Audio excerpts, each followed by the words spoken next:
guys, it's Jona, and today I am so excited because I have my first guest here on DCOMmentary. With the Winter Olympics happening, I thought there would be no better time to talk all about Cloud9. I'm so excited for all of you to see Mike and what he had to say about making the movie and other things that he's been up to. He was just the nicest ever, honestly, so nice, so easy to talk to, and it was just a lot of fun to hear his perspective. Before we get to the interview, I just want to hit you with some quick facts about Cloud9 as we usually share here on DCOMmentary, just to give you a little bit of background if you're a little bit unfamiliar with this DCOM, which you shouldn't be because it's amazing. Cloud9 came out in 2014, which is almost 8 years ago. Did I say that right? 8? It's almost 8. That is so weird. Here comes a name I'm sure I've messed up in many episodes because he has done so much work for Disney Channel and Disney Channel original movies. It was directed by Paul Hoen. Paul Hoen? I have no idea, but good work, Paul.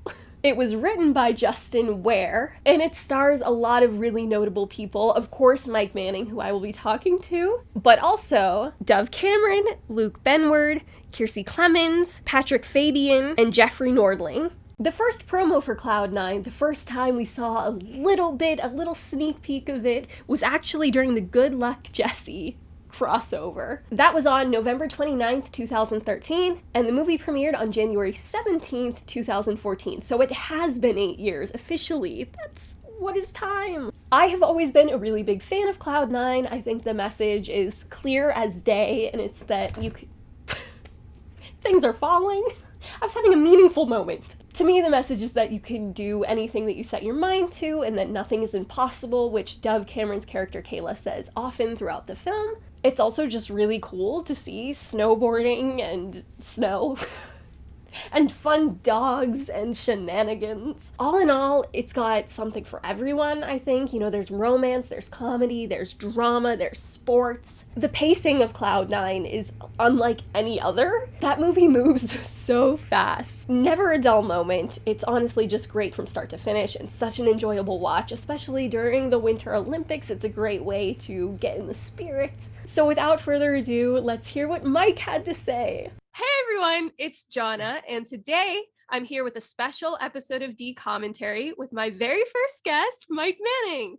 Yes, hi everybody. And I just found out that I'm your first guest, so that's really exciting. I'm honored. Thank you. I will always remember this moment.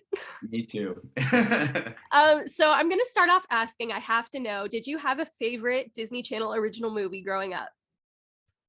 Growing up, so I was born in Florida, and so I was a beach person for my childhood, and then we moved to Colorado, and immediately my parents gave me ski lessons, and so I became, because they wanted us to go from beach people to snow people. And then when I was, I think like 13 or 14, the cool thing to do was to snowboard, so I switched to snowboarding. So because of all that, I loved Johnny Tsunami growing up. Yes, a And classic. and I've always, before moving to California, I was always fascinated with surfing, and I always wanted to be a surfer. And I just thought he was so cool. So I always wanted to be like Johnny Tsunami. So that was my favorite. That and Brink. I really like Brink too. Brink. Wow. Oh my gosh, I haven't seen that in forever. I know. I'm bringing it back.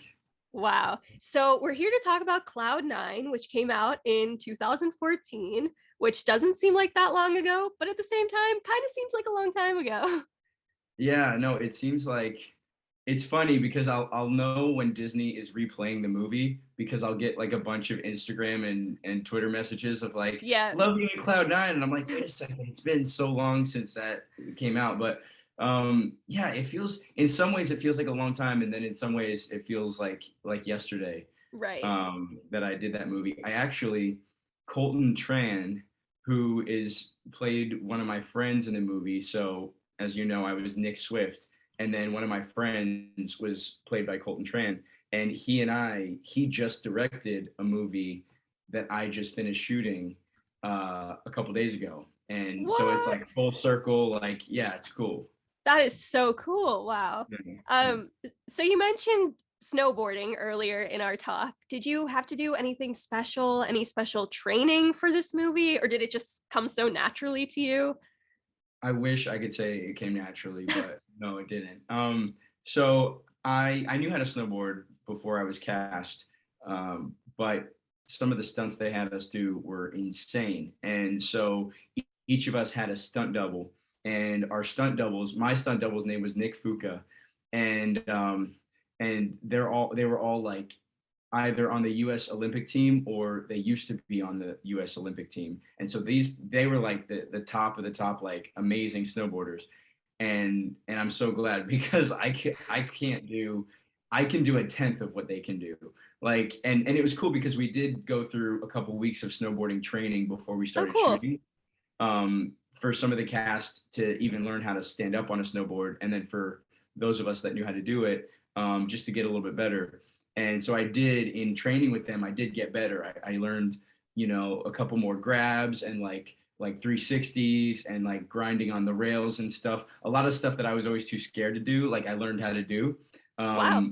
in just watching them do it. But yeah, some of the stuff they had us do was like they had them do was insane, and I couldn't do that if I practiced for 10 years. Yeah, it looked so seamless though. Like for all And I knew, it's it was all easy. you. But yeah, no, thank you. Well, helmets and goggles are amazing when you're trying to Right. have stunt doubles.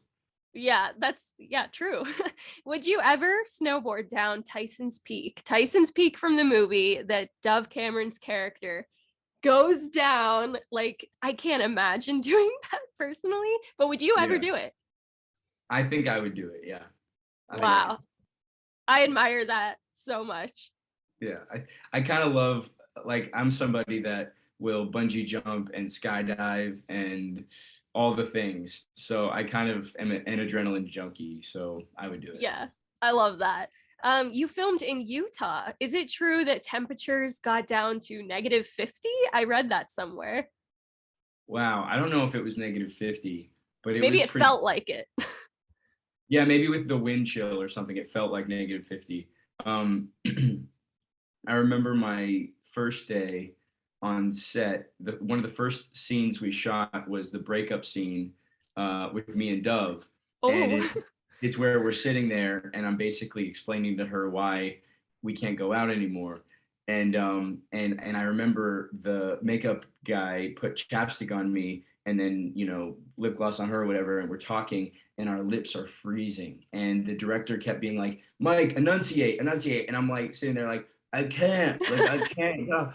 And Dove said something that made me laugh, and my lip cracked, and like I started bleeding, oh and no. and so like this is my first day on set. I'm trying to do my best to just keep everybody on schedule and be a part of this movie, and my face is freezing and my lip split open, and I was like, oh no, I'm gonna get fired. Oh But I no. didn't, and everybody was great, and yeah. But I just remember like I was like, I realized in that moment, I'm like, okay, this is the movie that I signed up for. This is the movie that we're doing. It's gonna be, you know, 2 months of freezing faces. There you Yeah, go.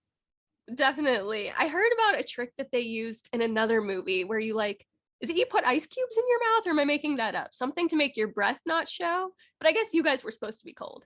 So maybe they wouldn't do that. Yeah, we were supposed to be cold. Yeah. Okay. That didn't make any sense. But yeah. Um, so a lot of the stunt doubles were former Olympians. What was it like to watch them? It was amazing. It was really cool just to see them. Like you said, I mean, they're former Olympic athletes. Um, and they just made it look so easy. Right. Um, and they made us look really cool. So I was Yeah. excited for that. Yeah, but I think that I secretly think that they're robots because I saw them do things that humans should not be able to do. So I think at least my stunt double was a robot. Yeah. Did you get to go on the sled that crashes through the sign? Yeah. Yeah, I wasn't on it when it crashed through the sign, but I did get to go. Dove and I did actually ride the sled all the way down, and Okay, yeah. they had cameras on the sled to sort of catch our reactions and stuff. And then they had the stunt doubles do the same thing, but then they actually crashed. Oh, okay, that's so cool because it was going pretty fast. I feel like I would be really scared. Yeah, it was a bonding experience for Dove and I because we both were like, oh no, if this goes wrong, then we're the last people we're ever gonna see. Wish us luck. Yeah. Yeah. And when your character like rolls off of it and just lets her go, oh my gosh. Yeah, I felt like a jerk, but I had to be a jerk because that's the character I was playing. Right, you did. You kind of played the villain of the movie, dare I say. Yeah, I was absolutely the villain, but he does, come around in the end, and he has you. You at least every time I play a villain, because I don't know why, but I tend to play a lot of villains. I always want to at least have people leave with understanding why they are the way they are, like why Right. they do bad stuff. And I feel like at the end of Cloud Nine, you understand where it comes from. It was his father. His father was Right. tough on him. His father put so much pressure on him to win, uh, and his father was the one that was telling him to do these bad things. Yeah, 100%. You can tell that his father just put so much on his shoulders and like he's young. I mean, Nick Swift is young and it's got to be just a ton of pressure and really stressful. And I don't blame him for his bad decisions because we did have that moment at the end where he confronted his dad and it Mhm. was just great to see him stand up for himself, honestly. Thank you. It You're felt good welcome. too.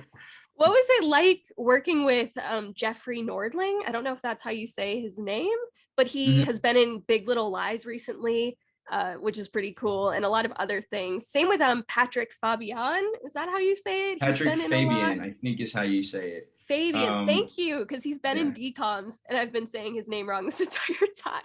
it's well, I could be wrong, but I think it's Fabian, Patrick Fabian. And he was also on Better Call Saul. I think he did a great Right. job on Better Call Saul. Yeah, Yeah. Jeffrey and Patrick were both really great. I think Jeffrey, he was kind of more intimidating to me in the beginning because he was kind of silent and he had like I think he had like just like a stern look on his face Hmm. and now I know because we talked afterwards and we still talk, we still like message each other sometimes, and I congratulated him on his work on Big Little Lies, and but I think because the relationship between father and son was sort of intimidating, I think Yeah. that he did that to me as an actor so that it showed on camera where he was a little intimidating. And then Patrick Fabian was the sweetest guy in the world. But then, of course, when the cameras were rolling, he didn't like me either because I'm like dating his daughter and he's suspicious. So when the cameras were rolling, he was like not very nice either. Right. But I feel like it worked for the movie. But in real life, they're both really really sweet people, and I was really lucky to work with them. Yeah, that's so cool. Who were you closest to on set? Um, it was really nice because Disney had us go out there and train before we even started working together. So it was almost, and they had us like in these little apartments, and so it was almost like summer camp, or I guess winter camp. Winter camp. Yeah. It was almost like winter camp before we even started shooting the movie. So we got time to bond and become friends. So I became friends with obviously with Dove, with Luke Benward, with Kiersey Clemens, with Andrew Carlberg, uh, who was hilarious. Yeah. And he and I, like, we don't talk as much anymore, but he and I, we're still friends. And he and I would go and like go on hikes and stuff like that. And he was just in the Matrix, the new Matrix movie. I didn't Which know that. That's so Yeah, cool. yeah. So he's killing it. So I mean, basically everyone, and then Colton Tran and I are still really good friends. Yeah, a lot of the cast, we became friends. I think on set, Luke and I would go off and go snowboarding on the weekends together. And so Luke was there, and then like his parents were there too, and we would hang out together. And Kenda is his mother, and my mom wasn't on set, and so like Kenda was like, I'm gonna be your adopted mom for Oh, while we film, and I was like, oh, that's so sweet. that And is so nice. yeah, the cool thing, the Benward family, they're so sweet. And a cool thing is that after the movie, we stayed friends, and they would have what's called family dinners.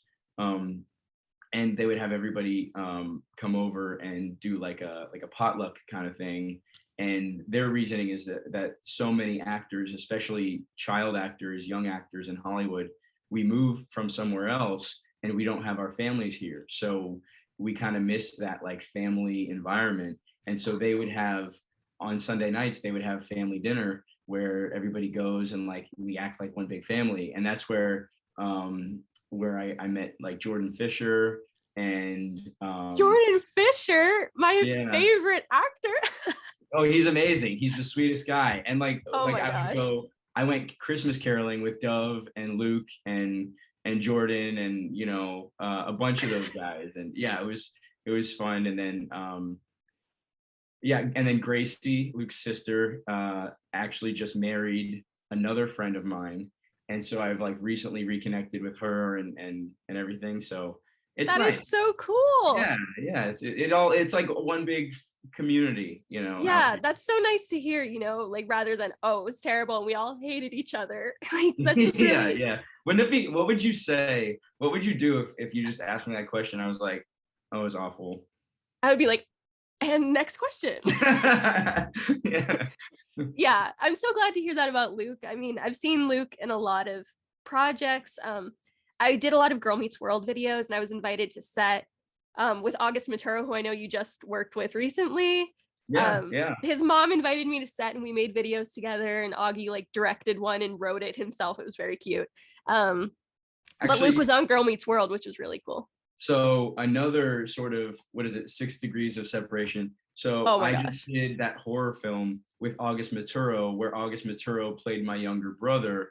And it just released last week, I think, last Thursday.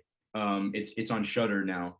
And then August Maturo, after shooting my movie with me, went and is the lead of a short film that Luke Benward directed called Boys. And now it's like all these things are happening, and it's we can't get away from each other if we try. That's so funny. I love that. Back to like on set, I heard that there was a rule. Now, if this is true, I'm going to be very excited that there was a rule that you could only roast marshmallows on Wednesdays. That's so random, but so great. Maybe I don't remember that rule specifically, but I do know that I've gotten a little bit better. But back then, I didn't cook at all, and none of us cooked. And it was Dove's birthday. And we made her a s'mores cake. All we had was like chocolate marshmallows and graham crackers. So what we did is we roasted the marshmallows over like the stove, I think, and we made her like this layered s'mores cake. And then we showed up at her room and we sang happy birthday. And her mom Bonnie was there, and like it was nice. So I don't know about the marshmallow rule, but I do know that we made Dove a birthday cake out of s'mores. That's even better. I like that better. I was like, this is so random. I have to ask about it. It was like something Dove said in an interview once. Okay. Maybe, probably. We'll never know. But I like the cake thing. That's really cool. Food Network is jealous of your skills. Not back then they wouldn't be, but maybe now. Maybe nowadays. Maybe now. Your character didn't really interact with the dogs. There's a lot of dogs in the movie. Did you get to interact with them offset? And if you did you have a favorite? I did interact with them offset because I love dogs. I have 2 dogs. I always grew up with dogs. In my house, my mom was very understanding. So I'm the oldest and I have a little brother and a little sister, and we all love animals so much. And my mom used to work at an animal clinic. And so she was very understanding of us having pets. And so like at any given time growing up, we had 3 dogs, 2 cats, an iguana, snakes, a tarantula, a bird. My sister had a rabbit, and then a hamster, and then a hermit crab, and then like I had a newt, and then we had other chameleon lizards, and like all these. It was like Dr. Dolittle house. It was, yeah. So I love animals. On set, I don't remember the names of the dogs that we would hang out with, but the one main dog that the main Donald is his character name, probably not his actor name, but I don't remember if his name was actually Donald or if it was playing Donald. But he was cute and he was cool, and he's so funny in the movie. I was just hoping for a story of Donald because he cracks me up. No, well, the one scene that made me really, really nervous was, it might have been the second day on set. So like the first day my face freezes, the second day is the scene where Dove gets water poured on her and it's in the freezing cold. Yeah. And it was really cold. We didn't fake that. Like her hair got wet and then it started freezing while we were shooting. And Dove Oh, was such a trooper. Like Dove was, we're all shivering and then like the cameras would roll and we would try our best not to shiver and just say our lines. But then it's like all of these things had to happen one after the other. So Dove had to get spilled on and then the dogs had to run across the screen and then something else had to happen. And then I turn around and I yell at her and say that we had to break up or whatever. And it was just all these things had to happen. And I remember thinking to myself, I was like, thank God these little dogs are so well trained, because yeah. if they weren't and we got the scene perfect, and then they messed up, we would have had to do it again and again and again. And but the dogs that they had were great, and they were better at hitting their marks and doing what they had to do than us sometimes. Like they were just really professional. I love that. Shout out to Donald, whatever his name is. Donald, whoever you are, wherever you are, shout out. Thank you. Absolutely. I read that Ashley Tisdale was a producer on Cloud 9, which is the coolest ever because High School Musical is so important to my childhood. Did you get to meet her at all? I didn't meet her during filming, but I met her at the premiere. So cool. She came to the premiere and it was really cool. I think her production company at the time, maybe it still is, it was like Blondie Girl Productions or something like that. That sounds familiar. Yeah, but she was really nice and loved the film, and to sort of have her be a part of High School Musical, which was such a phenomenon for Disney, and then sort of be a part of our film was really, really cool. Yeah, it's super cool that she believed in it and that she did that. I love that. Well, speaking of snowboarding, do you watch the Winter Olympics at all in your free time? Do you have free time? Not really, but I have been watching some of the Winter Olympics just because I love the Olympics. I love athletes. I couldn't tell you how like the U.S. is doing right now, but I do. You know, like with like bobsledding, or you know what's strange to me is curling, because it's like it just looks so funny, and it's like who thought of this to be a sport? Who came up with this? Like, my dad watches that all the time. We've had it on constantly, and I'm like, this is so boring. No offense, like I'm sure it's really hard. No offense to anybody out there that does it, but it's like a little slow to watch. Yeah, it's a little bizarre. And then there was this other event that I was watching, which was the first time I had seen it. I feel like they're just making up events now, but it was these skiers had to come and ski as fast as they could, and then they had like a gun on their back, and then they had to take a rifle and shoot a target, and then put the rifle back on, and then ski to another place. And I was like, how do you train for something? Like you have to be good at skiing and shooting, and I don't know. I caught that the other day too. I like the skating, so I always tune in when there's figure skating because I just think it's so pretty and fun. I don't know, it's kind of amazing to me. I played hockey when I was younger, and I actually did this movie called Ice the Movie. I think the poster's right. Oh yeah. In the background. So I did this ice skating movie called Ice with this great actress called Madison Bullock, and she produced it as well. And I played a figure skater, but I had experience with hockey on hockey skates. So hockey skates and figure skates are very different skates. And I remember the first day on set, we didn't even start shooting yet. It was like they were doing camera testing on the ice, and they gave me figure skates, and they were like, Mike, can you use these? And I was like, yeah, sure, whatever. It's probably fine. And so I put these figure skates on, and they're like, okay, ready, action. And I fell right on my face. No.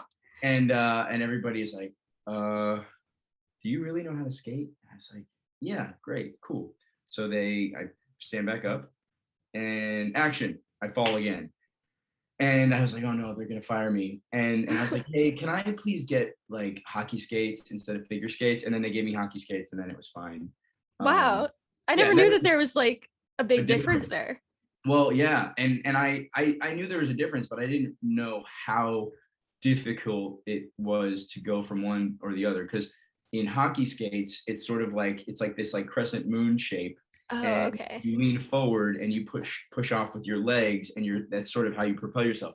With figure skates, it's a flat edge, and then they have like these little ridges in the front. And Oh that's yeah. why when they skate, they sort of stand up straight and they can do all these spins because they dig the front into the ice and they spin Right. around. But if you're not used to that and you try to lean forward, the toe pick will go right into the ice and then you fall. And Oh no. that's what kept happening to me. Wow, I feel like winter Olympic sport type roles seem to find you then. Yeah. If anybody's listening, let's do a movie about the curling. Let's do it. Yes, curling the movie. I love it. That sounds great. So tell the people what you're up to. I saw you on This Is Us, which was the coolest ever. I was like, wait a minute.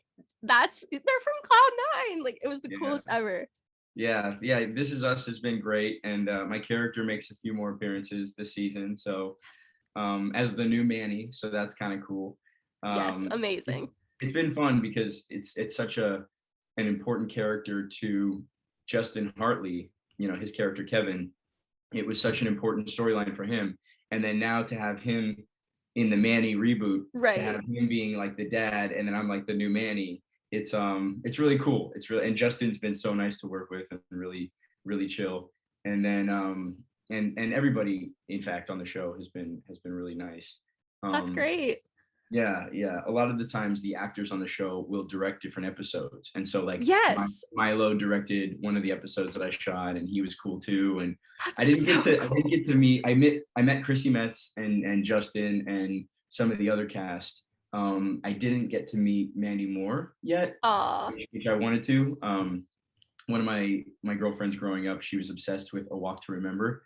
And so like I wanted to like meet Mandy Moore and like take a picture for her, but that didn't happen. Hopefully. Maybe someday. And then Sterling K. Brown, I just love him as an actor. Oh, yes, absolutely. And I didn't have any scenes with Sterling, so maybe they'll have me back and I'll be with Sterling. I don't know. Yeah, he is so like I can't even describe. Like he's just so great. Yeah, but it was so cool to see you on there, and I think you're a great Manny. Thank you. I would watch it if it was a real show. Thank you. Let's put it out in the universe. NBC. Spin-off. A Manny spinoff. Let's do it. Yes, I would totally watch 100%. There it is. Okay. All right. We have one viewer guaranteed. Yes, definitely. What else do you have going on? I just finished a stint on Days of Our Lives, so that was cool. I have season 7 of The Bay on Amazon is coming out. We shot half of it in Puerto Rico and half of it in California, so that was really fun. It was my first time in Puerto Rico. And the creator of the show, Gregory Martin, is he has roots in Puerto Rico, so it was really cool to he was really proud to shoot it there because it was like kind of some of his background and his history. And then it's a show that he created and has been working so hard on for years and years. So yeah, that's really cool. So that's really cool. And The Bay is actually the show that gave me the Emmys. So yes. I'm all that. I feel Show so it dumb, off. but also just like that's where they sit. So no, that's awesome. That's really cool. Yeah. So I got one of them is for producing and then one of them was for acting. Yes. Yeah. As you should. Thank you. I'm trying. Yeah, and of course also with Augie, your movie, that's pretty cool too. Well, we lucked out with Augie because I knew he was disciplined because I know how demanding in a positive way, but like Disney is with their actors. There's a certain level of quality that they expect from their actors. And so I knew Augie doing, was it 3 seasons of Girl Meets World? Yeah. Or however many it was. I knew that he was a great trained actor. And then he was also on that horror film, The Nun. Mm-hmm. So scary, by the way. Yeah, terrifying. And it wasn't a huge role, but he was there enough to like understand the horror genre. Right. And we absolutely lucked out like with him as the lead in this movie, Slapface. He was so good. He was so emotionally available. He was so in it that like you feel for him the entire time. You feel even an adult can watch the film and relate to his character because he has such like an old soul and like a wise beyond his years kind of vibe to him. that he definitely carried the movie. That is so cool. I'm gonna have to watch. I haven't seen it yet because I'm a little scared. Yeah, it's scary, but it's more like psychologically messed up. Right. It is a dark movie, but it's not like the jump scares aren't there. Like you're not gonna be. Okay. It's not like that kind of thing, but it does comment on bullying, and it's essentially a movie about him being bullied, and then he makes friends with this witch that lives in the woods, and I play his older brother Tom, who is not a great role model. So yeah, so and then it has, who else does it have? The D'Ambrosio twins, Bianca and Chiara D'Ambrosio. So they are also with me in the Bay, and they are the bullies in this movie, and they do a great job. And then it has Mariah Lee, or not Mariah, her character's name is Mariah, Mirabelle Lee playing Mariah, his little girlfriend. That's fun. And then Lucas Hassel was in it, from The Blacklist. He did a great job. He actually is the witch. So so this like 6'3" Dutch man is playing this witch, and it was Ooh. in the beginning I was like I don't understand it, and then I saw him go through the hair and makeup and with the mask and the prosthetics and everything, and I was like, wow, that looks so scary. Ooh. So yeah, and then who else does it have? Dan Hedaya from Usual Suspects, and he was also the dad in Clueless. And then Libe Barrere, I think is how you say her last name, Libe Barrere. She was in Sneaky Pete on Amazon, which I really loved. So Wow. you kind of look like Libe a little bit. You guys could be sisters. Oh, Yeah. well, thank you. That's You're so welcome. nice. Yeah. Yeah. So yeah, thank you so much. Do you have anything else that you like want to add about Cloud9, about anything? Uh, no, I mean, just for anybody watching, for the fans out there that have been with me since Cloud9, and some before that, like, thank you so much. There's a lot of, people are very kind on social media when I post new projects or things. They're like, hey, Mike, this is great. Like, we support you. And, I don't have time to answer everybody, but like, just know that like I see those, and it really means a lot. The entertainment industry can be hard sometimes. And so it's the support from fans and other people that like make it less difficult. And so I'm really grateful for that. So thank you. And we are grateful for you too, and for all you give us with your work. Thank you Thank so much for doing this. Thank you for being my first guest. Like, Yeah. Well, now we had to set the bar up here so that like every yes. other guest has to be up here. Yes, you set the bar so high, and I'm so appreciative. Thank you. Good. You're welcome. This was great. I hope you all enjoyed this interview with Mike Manning and learned a lot about Cloud9. I'm so excited to hopefully have more guests in the future, and like Mike and I were saying, the bar is set so high. This was such a great way to start off. Be sure to support Mike's projects, follow him on Instagram and Twitter. I will link everything below. And let him know that I sent you, because that would be nice. And I love you all. Stay beautiful, you people.